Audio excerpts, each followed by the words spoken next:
नमस्कार दोस्तों, आप सुन रहे हैं बिहार की बात सुनाता हूं और आज का विशेष एपिसोड समर्पित है एक ऐसे ऐतिहासिक और साहसिक सैन्य कार्रवाई को जिसका नाम है ऑपरेशन सिंदूर।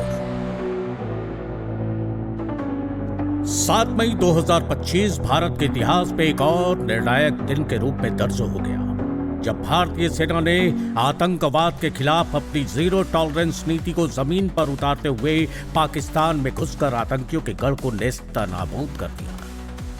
22 अप्रैल 2025 जम्मू कश्मीर के पहलगांव में हुए एक आतंकी हमले में 26 निर्दोष नागरिकों की जान चली गई। इस दर्दनाक घटना ने पूरे देश को झकझोर कर रख दिया। इन हमले के पीछे लश्कर-ए-तैयबा और जैश-ए-मोहम्मद जैसे आतंकी संगठनों का हाथ बताया गया, जिनके प्रशिक्षण शिविर पाकिस्तान की धरती पर फल फूल रहे हैं।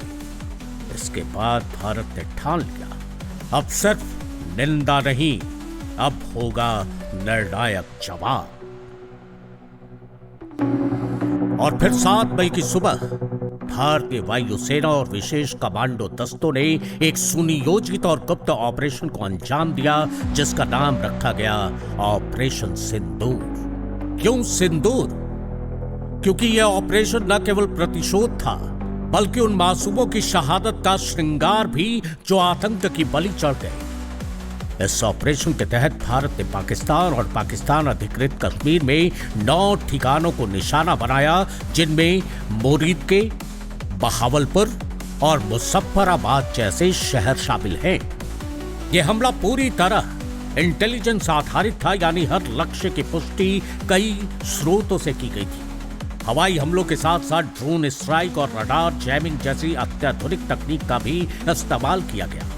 पाकिस्तान ने इस कार्रवाई को बिना उकसावे के युद्ध का कार्य बताया और दावा किया कि इसमें 26 लोग मारे गए हैं। वहीं भारत ने साफ कर दिया कि हमला केवल आतंकी ठिकानों पर किया गया, न कि आम नागरिकों पर। पाक सेना ने दावा किया कि उनके फाइटर जेट्स ने भारतीय विमानों को खदेड़ दिया और कुछ को मार गिराया, लेकिन भारत ने इन दावों को निराधार और मनगढ़ंत बताया है। भारत सरकार ने यह स्पष्ट कर दिया है, यदि सीमा पार से गोली आएगी तो जवाब सीमा पार से ही मिलेगा।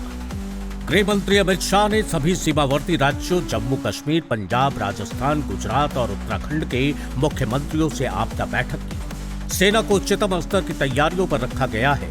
संयुक्त राष्ट्र, अमेरिका, फ्रांस, रूस और चीन ने दोनों देशों से संयम बरतने की अपील की है, लेकिन भारत के रुख में कोई झुकाव नहीं दिख रहा। देश भर में इस ऑपरेशन को लेकर गर्व और समर्थन की लहर है। सोशल मीडिया पर ऑपरेशन सिंदूर ट्रेंड कर रहा है।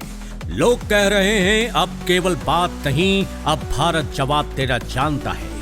लेकिन साथ ही एक सवाल यह भी उठता है, क्या यह झड़प किसी बड़े युद्ध की आहट है? क्या कूटनीति अब भी इस आग को बुझा सकती है, या आने वाले दिन उपमहाद्वीप के लिए और भी भारी साबित होंगे? जब भी भारत के मान, सम्मान और सुरक्षा पर खतरा आया है, भारत ने न सिर्फ जवाब दिया है बल्कि दुनिया को यह भी दिखाया है कि हम शांति चाहते हैं लेकिन कायरता नहीं। आप सुन रहे थे बिहार की बात सुनाता हूं, मैं हूं श्रीकांत सिन्हा।